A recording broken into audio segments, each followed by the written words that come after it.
Jacobs Transport was founded in 1999 by Gijs and Jan Jacobs.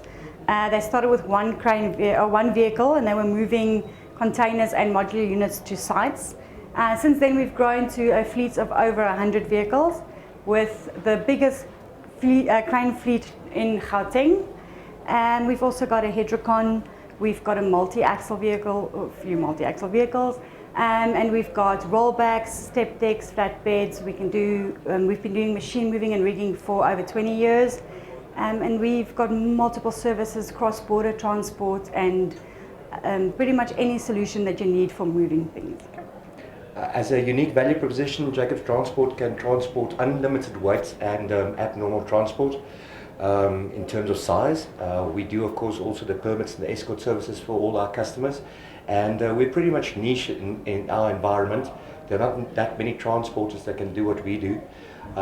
We started diversifying about 6 years ago and started embracing technology. So all our drivers, for example, have tablets. We send out bookings to our drivers directly, and they do signing on glass on the tablets themselves. This allows us obviously a much shorter time frame for invoicing, and our customers are better served with paperwork as well.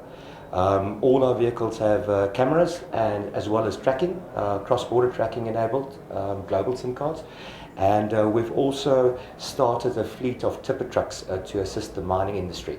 So pretty much a one turnkey solution fit all for the mining industry, from the moment that they sink the shaft, bringing the machines to help them erect the machineries, and then of course also to bring the product away as well. Fantastic. You briefly touched on it already, but I was wondering if you could elaborate for us on what are the most important applications for your products and services, and which are the main sectors in which you operate? So main sectors, we assist obviously with anything on the production side of factories, for example. So we would do factory moves, big heavy machinery that needs to be placed in line. A classic example is fetching imported containers from a port. You need to be specially registered to be able to do that, and we would then unpack and uncrate the very expensive machinery that can sometimes weigh up to 20 tons, and then move it safely with our knuckle boom cranes inside a factory and position it in line. So we've got, for that whole move, we've got everything in place, and that includes the warehouse as well, where we can, for example, provide a sequencing tool in case the factory is not ready yet. So we would be able to deliver just in time and in sequence as the customer requires. Great.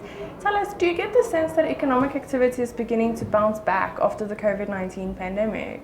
I think there is definitely some green shoots in the industry, but I also think that transport has changed a lot.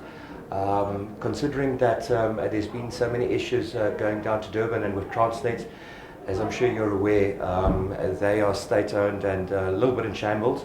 So logistically, it does pose significant issues, but as in any industry, the ones that react the fastest are the ones that are going to reap the benefits. We have started looking at other avenues, including Maputo and Komati Port, which is going to show some good growth for us there as well. Great. And then just a bit of a forward focus, what are your company's major projects or objectives over the next 12 months? Well, we would like to establish ourselves very much in the abnormal industry. We just bought 3 multi-axles. That is a considerable capex. We've also bought a new yard that is very large. It's we're talking about I think 12 hectares in a Wadeville area, and that's where we're going to establish most of our business and have control over. And I think on the warehousing side and the mining industries, that's where our main focus is going to lie in showing promising growth.